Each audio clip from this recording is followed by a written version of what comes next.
Welcome to the Dental Implant Practices podcast, where each episode will explore how to integrate dental implants into your practice and into bone, with your host, Dr. Philip Gordon. Welcome back to the Dental Implant Practices podcast. I'm your host, Philip Gordon, and today I have a special guest with me, Dr. Michael Cohen. Dr. Cohen, thanks for coming on the show today. It's great to be here with you. Well, we're going to start off talking about the Seattle Study Club, which everyone knows is the place to go for higher education study club learning. Why don't you start off with telling the listeners, how did the Seattle Study Club come to be? Well, let me start probably a little before that. I did my dental school training at McGill University in Montreal, and decided that graduate work would best be done on the other coast. So I went out to the West Coast and did graduate training in periodontics at the University of Washington. And when I graduated, I had some decisions to make, and those decisions were important, related to what I wanted to do with my practice life and where I wanted to do it.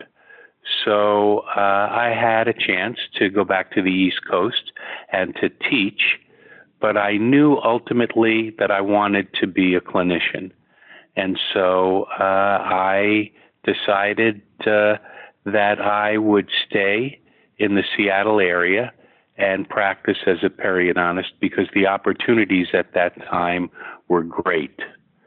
So here I was, a periodontist, knowing that the lifeblood of my world would be referrals. And so what I needed to do is I needed to create greater visibility in the Seattle community. And I thought the best way to do that would be through starting a study club. Now, as you know, I didn't invent the study club, but study clubs back in the late 70s were pretty much dentists coming out of their offices at the end of the day and meeting at the local watering hole restaurant, and pretty much social in nature, although there were opportunities to have lectures, and there were some very specific study clubs at that time, like the Tucker Gold Foil Study Club and others that were academic in nature. So I decided that I had to create greater visibility in the community with a study club, and so I started a study club. And with this study club, I felt that if we could get people to become more proficient at diagnosis and treatment planning, that everything else would fall into place. And so you would find, I'm sure, that that would lead to higher quality care. And with higher quality care, if periodontics was a part of that, you could see how that would build my practice. And it did. The study club was great for that, but the study club in the very beginning was fraught with all sorts of issues. And it took me a while to understand why I was scrambling at the end of each year to fill positions. We had 12 members in our club the first year, and it seems as though we lost 4 or 5 of these practitioners every year. And I was scrambling to fill those positions. And I think the reason was, which I've come to understand about study clubs, is that people need to be doing it for themselves, not because I'm coercing them to do it. They needed to understand that they needed it, whether I was there or not. And so I struggled with the club for a number of years, and it also seemed obvious that I wasn't meeting the needs of these individuals. And so that was 1977 when I started the club. And my reflexes were kind of slow because probably I should have disbanded the club however, about 10 years, 1987, one night, I decided, you know what I'm going to do? I'm going to invite a patient in, and I'm going to have our 12 or 13 members break up into teams and examine the patient, interview the patient, and treatment plan the patient. Then I'd let the patient leave, and the two teams would kind of square off against each other as to how they would treatment plan this individual's case. Well, people were still in the parking lot 45 minutes after the session arguing about how they should treat this case, how the case should be treated. And it was at that time that I recognized I was on to something and that my members wanted more of this. And so I provided more opportunities for clinical interaction because I recognized that most of the dentists in our community, they'd go to state meetings, local meetings. Rarely did they ever interact with each other clinically. And so I provided opportunities for this, and I tried to do it in many different ways. We had treatment planning sessions and other types of interactive sessions because I knew people were interested in that. I took some programs on the delivery of continuing education and started lecturing on the value of the study club. And our study club started to grow, so I knew it was a good thing and that I was doing the right thing in meeting the needs, truly meeting the needs of the individuals in our community. And so I started to see the club grow from 12 to 15 to 20 to 25 members. And then at that time, we actually had a waiting list. So people were charged up. They were excited. And the reason they were excited is because they had an opportunity to learn from each other. It really was the power of collaboration. And so I then started lecturing for some implant companies, but not on implants.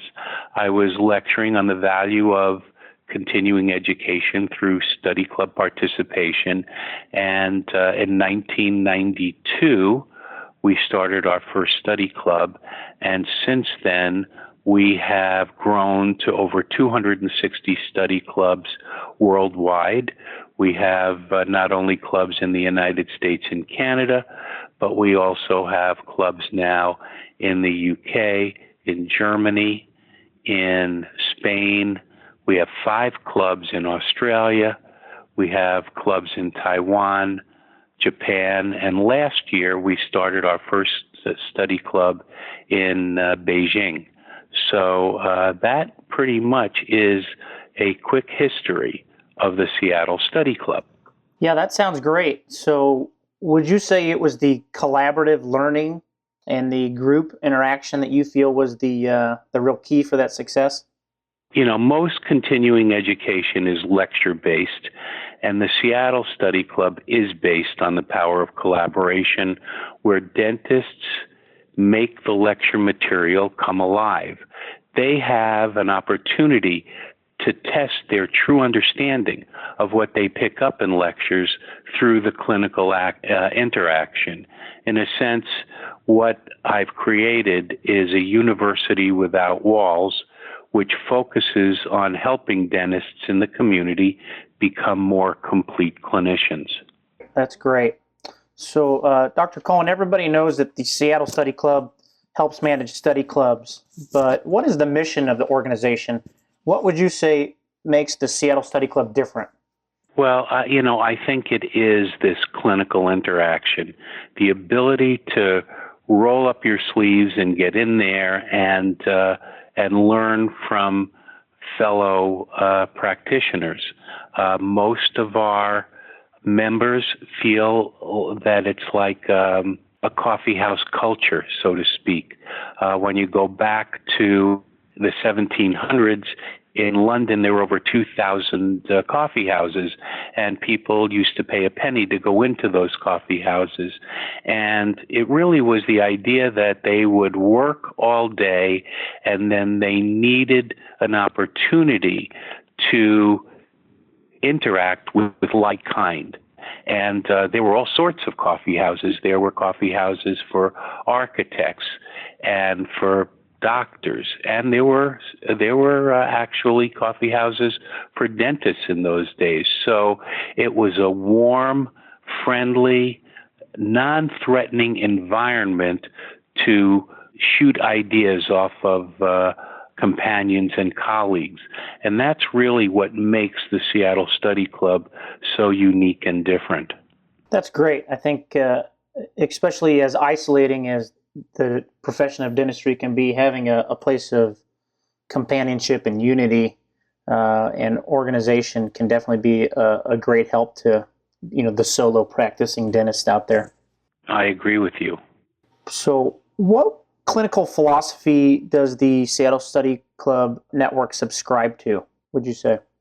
I would say that the Seattle Study Club's overriding philosophy pretty much follows the ideals of the late Dr. Mort Amsterdam, a periodontist prosthodontist at the University of Pennsylvania, in that he stated there is only one correct and accurate diagnosis, but many ways to treat a patient. And I think we understand that. The Seattle Study Club doesn't subscribe to any one treatment philosophy, but instead, I think, tries to expose members to many ideas and all available information so that they can make their own treatment decisions. I think we encourage interdisciplinary treatment and interdisciplinary approach, where the treatment team collaboration, as I've already mentioned, results in the melding of ideas, and ultimately our patients are the beneficiaries. Yeah, that's great. I think the interdisciplinary treatment planning and the comprehensive approach there definitely make a great teamwork philosophy that really ensures the best patient care. So that's fantastic. I'm with you there, for sure. In your opinion, why do you think you've seen the growth of the individual clubs, and why do you think so many clubs have been with the Seattle Study Club so long? I kind of believe that if we had a standard approach, which is dictating to all of our clubs what programs they needed to provide each year, sort of locking them in to a way of doing things, the Seattle Study Club would have been gone a long time ago. And yet, our average club is in existence for close to 10 years now because we provide the basic structure, but each club has the latitude to choose their own programming based upon their own members' needs or their perceived needs. As scientific information evolves and technology advances, so can our clubs as they alter their programs to accommodate these changes. So therefore, there's no reason for obsolescence. We can change as the marquee changes on the theater, and that is that we go from aesthetic dentistry to implants to anything that's going to happen tomorrow. And so programming stays current and people remain interested in continuing.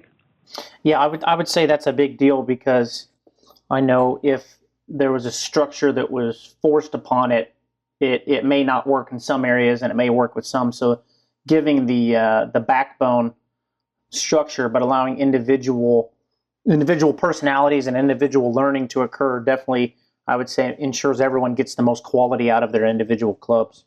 Dr. Cohen, what do you feel is the most effective program that your clubs use? Well, there are many, but I feel the most effective programs are those that provide the opportunity for members to learn from each other. They don't get that anywhere else.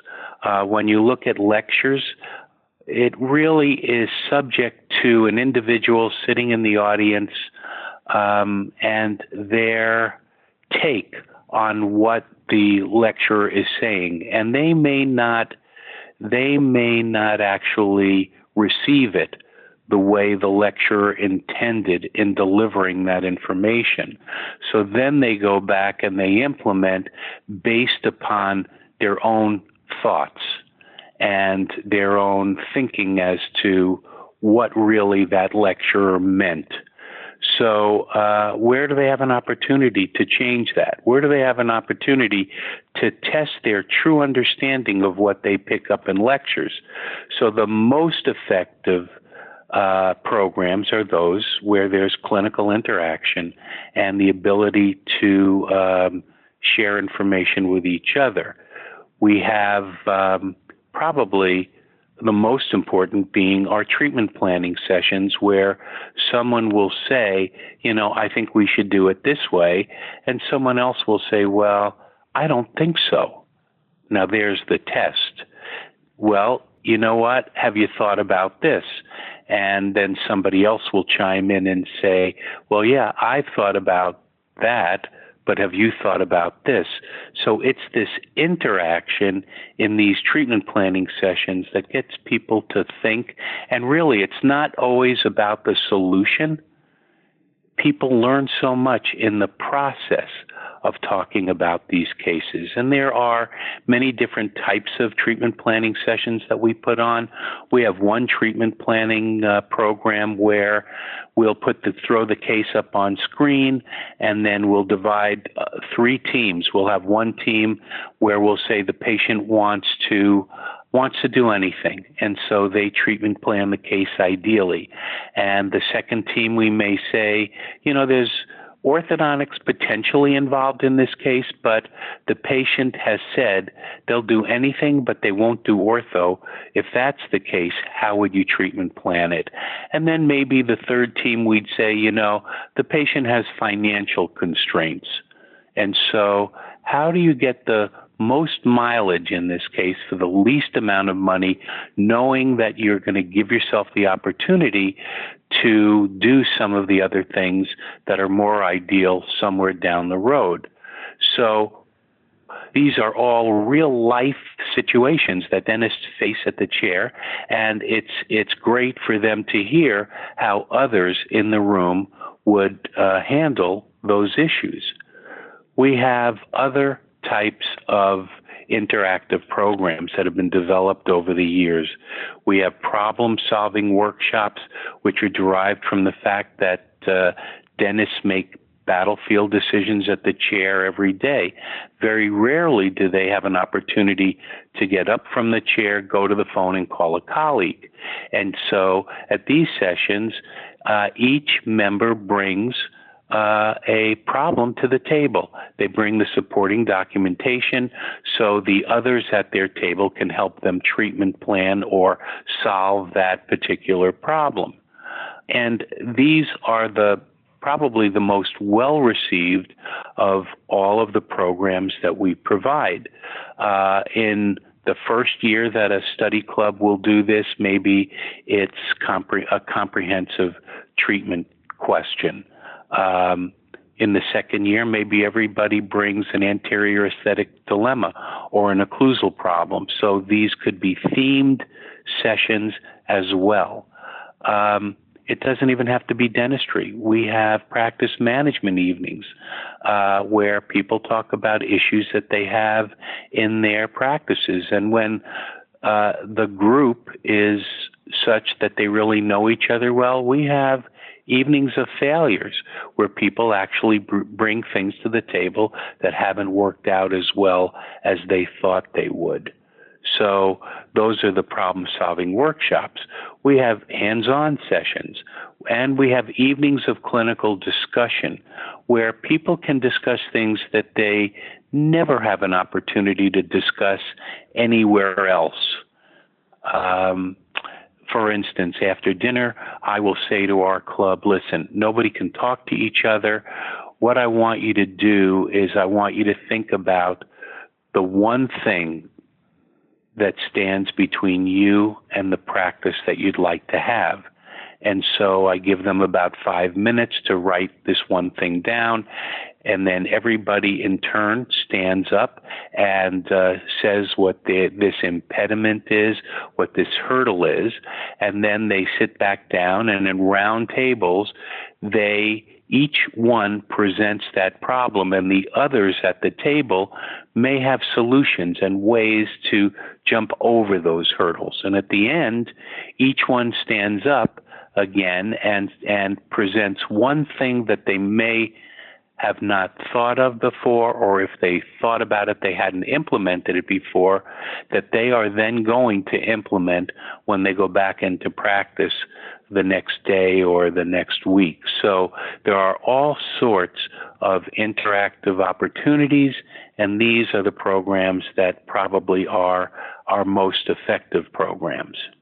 Yeah, I would agree. I think those have always been the most constructive and learning programs at our Seattle Study Club meetings. So those are definitely great evenings and great CE nights for learning and group learning, I would say. Now, as you know, you've got practitioners in various stages of their careers and needing all different kinds of information throughout their journey and their dental pathway. How do you ensure that the education offered is relevant across all maybe generations? And as you know, I've been out of dental school about 7 years now, and I've been a part of the Seattle Study Club for about 5 years. Can you tell me what the value is in participating with a local Seattle Study affiliate if someone was curious about that? And whether you're young in your career or seasoned in your career, how does the group ensure quality benefit for someone looking at joining? Sure. I think that the beauty of the Seattle Study Club is that it's a win-win for all members. Senior members, those with many years under their belts, certainly can share their years of experience in clinical dentistry, all of the mistakes that they've made in practice management and in running their practices with the younger practitioners who then are less likely to make the same mistakes. The younger members can share their knowledge in bringing technology and the digital world to the table for all of the older members and those who have been in practice many more years. They can all benefit from that. The younger dentists, I think, begin to recognize that the vibrancy in continuing education doesn't come from sitting in front of a computer screen, but instead from testing their knowledge in front of fellow study club members, where in vivo dynamic learning through the sharing of information takes place. So it really is a win-win for all members. Yeah, I can say that's definitely been true from my experience. I have been very fortunate to gain some wisdom from some dentists in our club that have vast amounts of knowledge that they've shared with me, and I can only hope I've helped them with their career. But I definitely love being the younger kid in the room and absorbing all of that experience that other clinicians have to offer. So now I'm hearing of different types of continuing education opportunities in my community also. Dr. Cohen, can you explain in your words why someone should look at joining the Seattle Study Club instead of other local options, or like you said, online communities or other CE opportunities that may be quicker or easier or thought about as more convenient? Sure. I think it's clear that the most effective learning, like exercise, is through consistency over a long period of time. Lecturers who return to our clubs for the second time, years later after presenting for the first time, can't believe from interacting with the same members the increase in knowledge and understanding of the group. This can't happen if a club isn't sustainable, and there's no other continuing education program with the longevity of the Seattle Study Club. 90% of our clubs are still in existence, approaching 10 years now. And we have clubs, of course, that have been in existence in excess of 20 years. Second, SSC membership allows members to explore all areas of dentistry, medicine, business, and financial management. So, it truly is a university without walls. It's not just about one aspect, and our clubs are only limited to the subjects that they want to hear just from their own creativity. That's their only limitation. And so, especially these days with the idea that we want to become more complete clinicians, we can provide so much more for our patients if we understand, for instance, aspects of medicine and health and well-being. So one can't get all of this in any other program, and there isn't a better opportunity to become a truly complete clinician.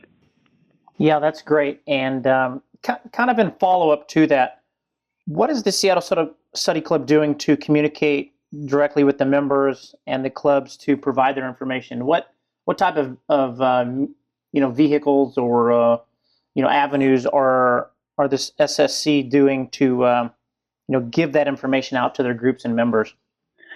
Sure. Well, of course, in this day and age, there's the internet, and we push out a lot of information to our clubs. But we have other ways of doing it as well. We have an award-winning journal, the Seattle Study Club Journal, with a circulation of over 6,500, which is pretty significant in the world of dentistry. It includes and has treatment planning cases. You'll find in one issue all of the information on a new case so that you can then treatment plan the case at your leisure. And then in the very next issue, you see how the treating team treated the case so you can compare and contrast your ideas with those of the treating clinicians. There are select articles as well by exceptional clinicians and cutting-edge editorials with no-holds-barred approach, like how metabolic syndrome and insulin resistance is shortening the lives of many of us, or how to position ourselves to continue to thrive in general practice with all of the competition and acute changes taking place, in the market out there.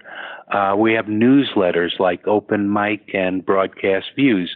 Open Mic is to our directors, and it has tips on study club operations, speaker reviews, and strategic ways to maintain the strength of our clubs, which I think is important for our general practitioners in our clubs to understand what our directors do. And then there's Broadcast Views, which goes to everyone, all of our members, with practice tips, topics associated with health and well-being, and ways to get the most out of study club membership. We also have videos like expert tips based on the same premise that learning is best done with short bursts of information. These 2-minute videos consist of these tips that make dental practice and professional life in general much easier. They come from nationally recognized clinicians, but also we have our own directors and members who are experts in their own areas.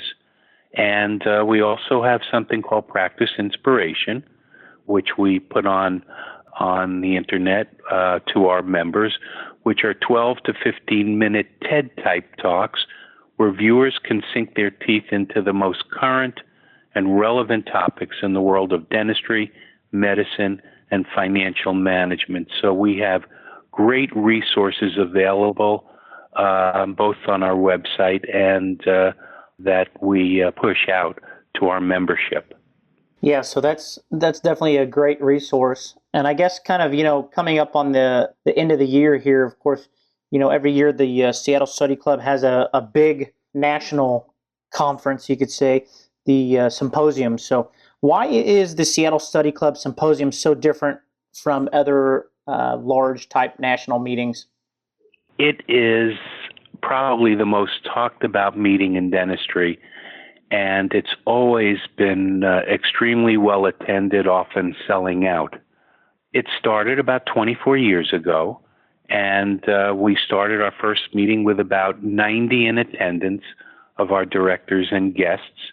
And over the years, it's grown now to be over 700 participants, both members, directors, our corporate partners, and our guests.